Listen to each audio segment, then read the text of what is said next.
What's going on, content creators? Welcome to the Creator Factor podcast.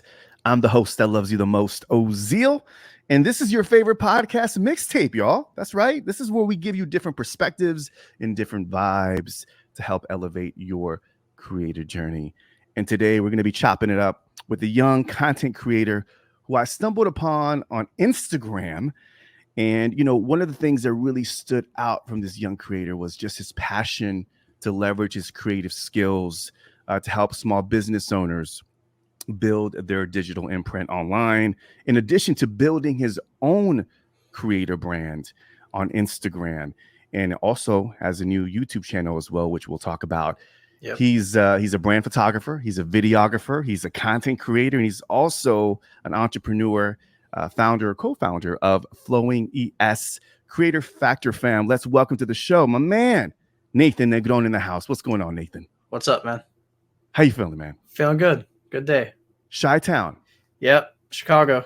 Chi-Town in the house. Listen, I didn't mention this to you, man. I know I'm in Houston. You're in Chicago, but I was born in Chicago. Oh, you were? So when I saw that you were in my home city, my born city of Chicago, I go back. I still have a ton of family and friends there. Yeah, I a go lot back of people. every now and then. Oh, really? You know what, dude? When you go to Chicago Cubs versus Astros game here in Houston, there's a ton of Cubs fan. Yeah. I'm not sure. There's a lot of transplant from Chi-Town that come, probably because they're trying to get away from the weather. They'll come down to Houston, and it's pretty cool to see all the Chicago Cubs fans come out and support that's the Chi-Town. Northsiders. Northside, that's right. Are you a Northsider or Southsider? No, Southsider. Ah, come on, man. Interview's done. This is done, y'all. Let's go. Socks suck, but it's all right. Yeah, they didn't have a good season this year.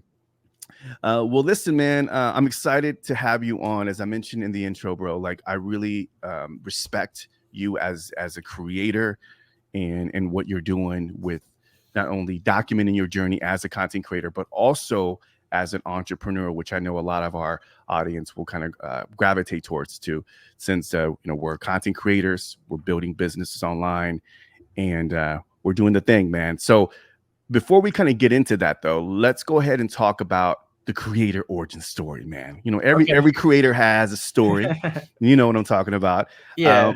Share with us, man, that moment that sparked your journey as that got you into brand photography and videography, and how you navigated through the early stages. Yeah, so I can kind of tell you how I started.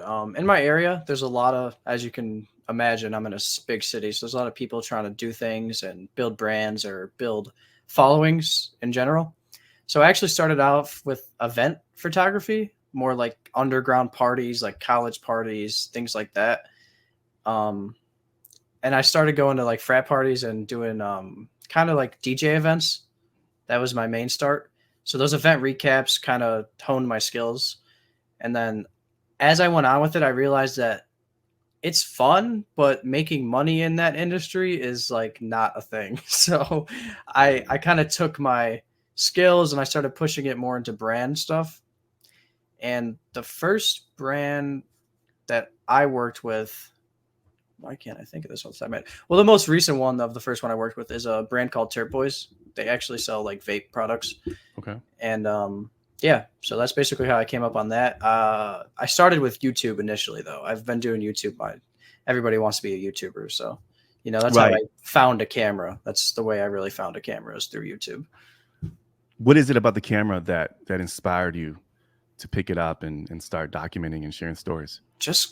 I just always loved it. I mean, even when I was a kid, I would make stop motion videos. Okay. Like, on a tablet.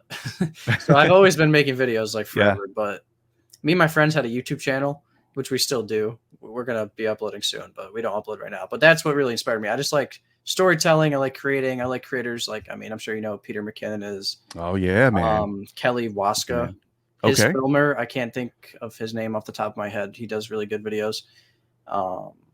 Evan Ranf, really another good photographer, YouTuber. People like those. I just really, those really stuck with me. And I was like, I kind of want to build a personal brand too. So that's what I started doing. Speaking of building a personal brand, one of the things that really stood out in one of your IG videos, you talked about the importance of creating every day as a creator. Expand on them. Expand on the benefits of why creators should create every day. Yeah, so I mean, some people will create just for work, and Mhm. I kind of started doing that. Like I would do these especially when I was doing the event videos, I would do maybe one event video a weekend or something, and it starts becoming just a job and not a passion. Yeah. And if you're treating something like just a job, the work you put forward is gonna suck like 90% of the time. So I like to create every day. Right now, I'm making 2 reels a day. I plan Okay. on doing 2 reels a day and 1 YouTube video a week, and along or maybe 1 YouTube video every other week, along with doing my client work. So it's a lot, but I mean, I'm young. I got time. Right, right. Well, I mean, and that's I think a common challenge, Nathan, for a lot of content creators, no matter what age or stage you're at, is balancing right the entrepreneurial side, the business side, with the creative side. So, how do you go about? I know you have time, but all creatives have time, Yeah. especially if you're an entrepreneur. We have Uh-huh. time at Uh-huh. our disposal for the most part, more than others. Any advice that you would give, and as far as from personal experience for creators that are saying, okay, I got to build, my digital imprint, my brand online. I got to find space for that, but I got to also serve clients. How do you do the balancing act between the two? So for actual, I separate the 2 reels I post every day into like Okay. sections. So one side of it is like myself, my personal brand creator. I call it creator reels. Okay. And then the other one is business reels. So like showcasing my work, showcasing behind the scenes stuff.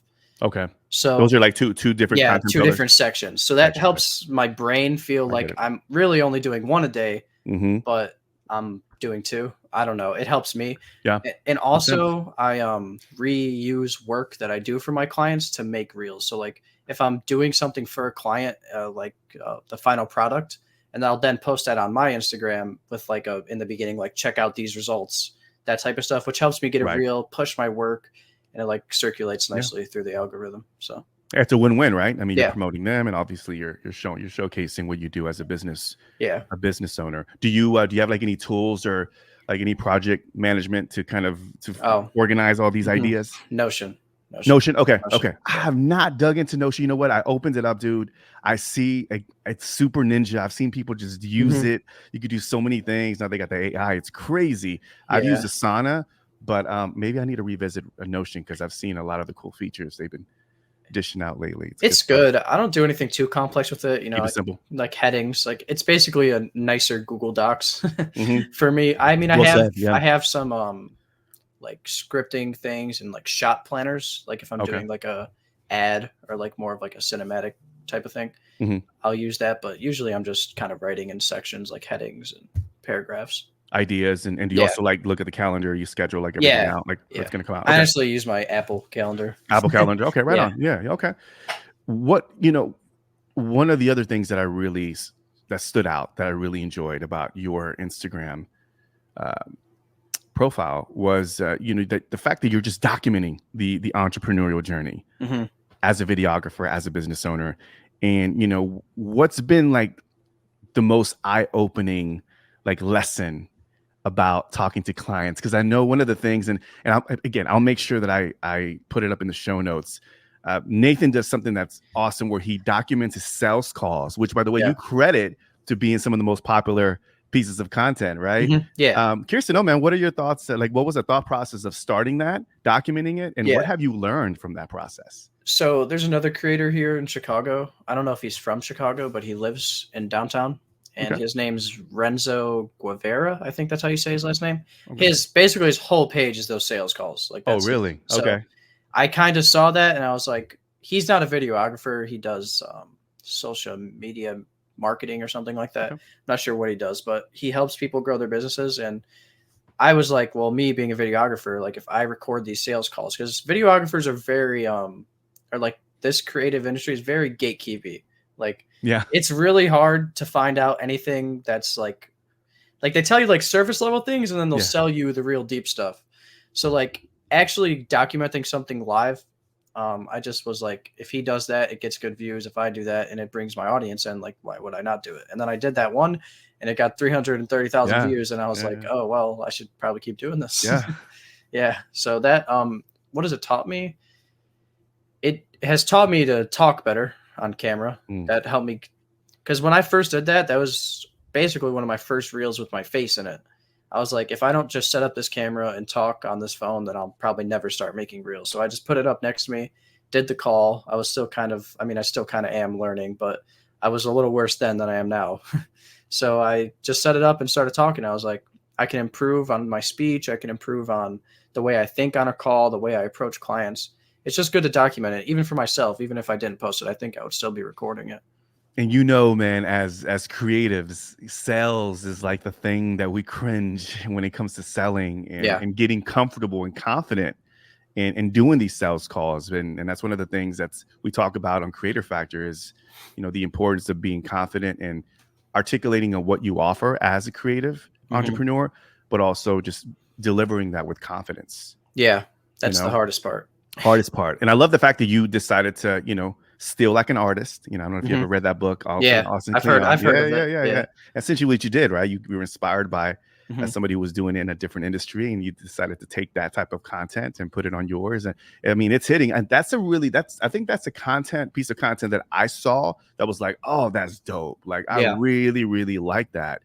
And it resonated with me being a creative entrepreneur, business owner myself. And I'm like, oh, that's he's doing it right. So yeah, man, kudos and much respect for documenting that and putting it out there. Yeah. What would you say are some of the misconceptions or hurdles you faced as a young creator, and how have you managed that? Misconceptions. A lot of people don't show the back end of like creating, and like a lot of people give the misconception of like, I agree to the extent of like quantity over quality sometimes, but a lot of people are just like push, just like keep making things. Like a lot of the stuff you see now is just talking heads. Like that's it. Just talking head content. I like to try to switch up my content a little bit. You know, like I am a creator and like a cameraman after all. So like I have to try to get good shots and stuff, or else I just don't feel comfortable uploading. So I guess that's one thing. It's definitely a lot harder to do than people make it seem. Like a lot of people try to hate on people who, especially when you're coming up, like I've received some criticism of like, oh, why are you doing this? Blah, blah, blah. But it's like, I don't know. It's working for me. So criticism for what? For just the content creation? Just content creation in general. Yeah. Oh, interesting. Yeah, I've noticed that you're, and it's, I mean, hey, listen, you know, love or hate, I mean, you're getting engagement on your posts. So it's like, hey, I see the criticism. You're like, what? You charge what? What are you doing, Nathan? Like, that too. Yeah. But it's part of the game, right? It's part of the game. And I think it's, you know, whenever you have to ruffle some feathers every now and then. I think what you're doing, and the thing that I really kind of stood out when I was reading, you know, your comments was like, man, this is a creator who's just, he's doing it. Like, say what you want. You can criticize the pricing, you can criticize the content or whatever, but Nathan is in the trenches. He's putting it out there. And there's something to say about just being this courageous, like bold creator that's going to be like, you know, F it. I'm going to put the content out there. It may not be the best. It may not resonate, but this is what I'm doing. I'm documenting and I'm going to share it with the world. I think there's something about that, not giving a F, you know, about that, you know, you're just going for it. You know what I'm saying? Yeah. It's also when you try to upload every day, especially twice a day, you can't really care about things. Like you have to just let it flow, or else if you try to get caught up on things, then you will stop making content real quick. Well, you know, that's one of the things to speak on what you said about, you know, quantity versus quality. And I want to talk about that because I think that's an ongoing debate, especially in this creator economy where, you know, you have the, you know, high level content creators that are producing amazing quality content. And one of the things that I always look at is like, hey, man, you know, these are individuals that are highly skilled, proficient at videography and content. I mean, sure, their content is going to look a little bit better, but for creators like myself, for example, my creativity has been like live events, bringing people together, and then podcasting, interviewing, audio. Like it's I don't have the videography chops, so when I put out the content, it's not as good as other creators who are into videography. But I always say quantity, like put the content out there, or at least learn the skill sets, get better at what you do and evolve, but just document and don't let that stop you. What are your thoughts on that, man? I definitely think that quality is probably more important than quantity. I feel like if I if I thought my content was lacking in quality because I was posting 2 a day, I would only be posting 1. But I Okay. feel like I'm able to handle it where I am right now and what like my priorities are. Yeah. So yeah, I definitely think you should aim for quality, especially I don't think long form gets talked about a lot Yeah. anymore, long Yeah. form content, but Yeah. definitely on long form content, quality 100%. So what advice would you give for creators, let's say for myself and other creators who are not skilled at videography or video editing? What are some options that we can take to up, our quality? I mean, there's a lot of free ways to learn. Mhm. I feel like it, YouTube University is one of them. Are you saying yeah, YouTube? that's how I learned. Oh yeah, is that right? Okay, okay. Yeah. I've learned everything from, I mean, reading, YouTube. I feel like you can learn the basics and get a camera and know how to do some simple things just to up your quality a little bit, or Yeah, even a phone. I mean, if you have an iPhone, then yeah. you're definitely more than good enough. Just feel like taking steps to learn for like at least 30 minutes a day, and you'll definitely be better in like a month. Let's talk about another piece of content that resonated with me and something that we talk about quite often on the show. And these are conversations I have with myself and other fellow creators Mhm. behind the scenes. Self-doubt. Yeah. Let's talk about it, man. How do you handle self-doubt as a creator? Yeah. I made a video on this on my YouTube channel, I think but you did. Yeah, yeah, yeah. yeah. But that's so really, like you said, the fuck it mindset. I mean, you obviously, There you go. I take criticism. I'm not like a person that ignores everything. Like you have Mhm. to take the constructive criticism, but that's a good start. Like you can't worry about what other people are saying. Like especially if Yeah. you in your heart know that this is what you want to do, this is how I want to do it, then you do that. That's how I see it. Because realistically, if you think about it, once people start seeing money coming into anything, they will support you. So it's Mhm. like if you're able to get that proof behind you, then people will come around. But you shouldn't strive to have those people come around. You should be doing it for yourself. And it's another tip for self doubt. I guess also if you're working every day, like me, I do so much in a day that I don't even have time to think about the self doubt. So Yeah, that's if one you're way to combat self-doubt, right? Keep your hands busy. if you're doing enough, then you probably won't be thinking about it, which sounds unhealthy in a way, I guess. But I Yeah. take other steps in my life to keep myself healthy. I talk about it here and there on my page. Like, um, if you're working, like you also have to make sure that you're keeping your body healthy. You know, Yeah. healthy body, healthy mind, all those things. So what do you do to practice, like whenever you're not working and learning? What do you do to unplug and I feel? like, well, I mean, the classics. I mean, I hang out with friends. I go to the gym, stuff like Okay. that. Yeah, Okay. I mean, I have a girlfriend, so Keeps hang you out with my busy. Yeah. girlfriend. Yeah, Yeah. things like that. I like boxing. I like boxing and Oh, basketball. what? Yeah, What? Oh yeah. man, you open a can of worms, man. I'm a big boxing fan. Okay. I don't necessarily watch it, but I Okay. box like myself. Yeah. Okay. Same with basketball. I don't really watch it, but I also just You like like you playing. like to engage. You like Yeah, to be a part. Okay. yeah, Participate. Okay. hmm Okay. Okay. Respect, man. Respect. Okay. yeah, What as far as self-doubt, one of the things that you pointed out, I think it's so true, is that just keeping yourself busy and staying active doesn't, it kind of suffocates the self-doubt.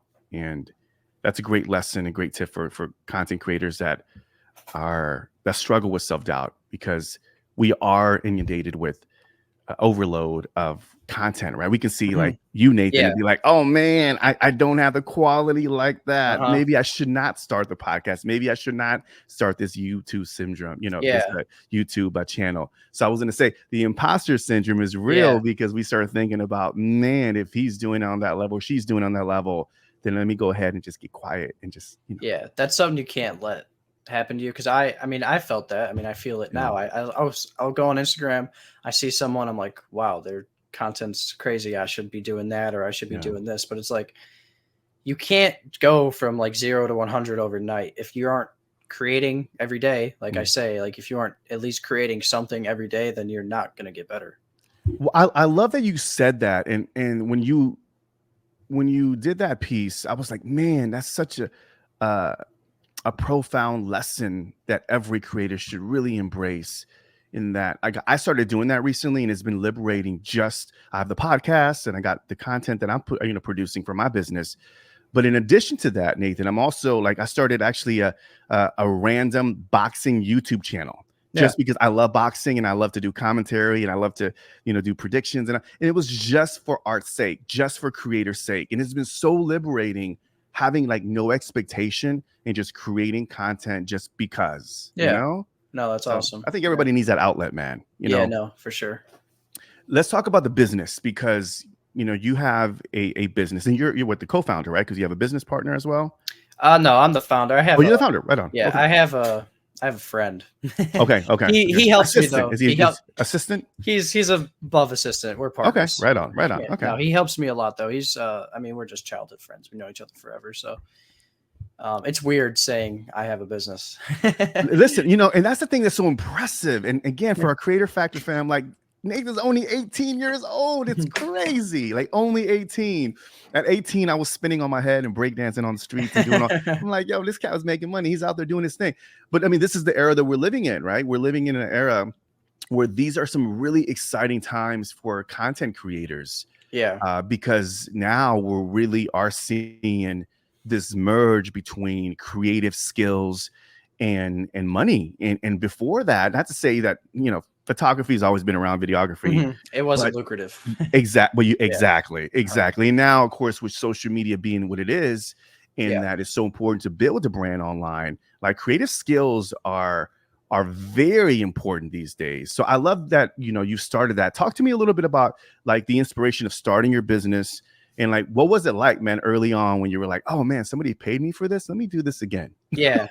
So, I've always loved filmmaking and all that type of stuff, but to actually start getting paid for it, I 2 years ago, so sophomore year, I was like, I mean, you got to start wondering, what are you going to do with your life? What am I going to do with myself? Me and my friends were doing YouTube and that was always fun, but it's always in the back of your mind, especially with social pressures, is how are you going to make money? How are you going to support yourself? So I guess that kind of urged me into the way, which was unhealthy at first, because then you have the stress of money on you, and you don't want to have an emotional attachment to money, especially in a business, because then you make stupid decisions, you take stupid jobs, and like I said, if you're only treating it as a job, then your content isn't going to be good. That's just the bottom line. So to really take the step into being a business was honestly not even that long ago. I was making money off of it, but I never took it to up a professional notch. So I say honestly 6 months ago, the same guy I was with, my partner, I was the main step was just should I make a new Instagram page? That was my main step, because I was posting stuff on my other Instagram page that is just more of a personal. And I was this isn't really professional. So I was in the basement with him. I was should I do this? I don't know. And then he's I mean, I don't see why you wouldn't. And I was oh, you're right. Yeah, why not? And then 2 months later, I have almost 6,000 followers, and I got a ton of leads off of that account, and I'm really happy I started that. From the Instagram account, alone? Just from the Instagram account. Because of the content, you think? Yeah, it was the content. Yeah. Wow. So no need for this website bells and whistles and do all that. I think eventually I will. I mean, I will soon have my website back up once I have a better portfolio under me. And I feel especially when I start targeting locally, I feel local businesses like to see a website, more traditional. Professional, maybe. Yeah, more professional. Yeah. What's your obviously you're getting leads on Instagram, so it's silly to probably say what's your outreach strategy, but what are you doing? Are you doing any outbound marketing? Before the Instagram, I was basically just cold calling, cold DMing, those type of things. That's something I still have to nail in. I mean, I'm still learning. I'm still young. I still have to learn how to get consistent leads. Instagram is good if a video pops off, but let's say, you could go months without getting a lead because social media is unpredictable. Unless you're running ads, that's more of a predictable strategy, but I haven't ran any ads yet. So just got to see how that goes. Let me ask you this. You're working with small business owners. I'm curious to know, as a creator that's doing videography and brand photography for small business owners, have you seen a shift in the way business owners are looking at content creation, content marketing as a opportunity to really grow their business online? Yeah, definitely. I mean, I feel everybody feels they need that now. Yeah. I mean, I think everybody should at least have a social media presence. I feel like it's kind of stupid not to. I mean, it might not like shorts and everything might not be around forever, but if it's here now, so Yeah. like take advantage of it. You know, I mean, I've seen it firsthand. Like it's helped me make money. So like if I want to be able to do that for other businesses as well. What's the vision for the business? For me, Where do you, yeah, exactly. Where do you see it going?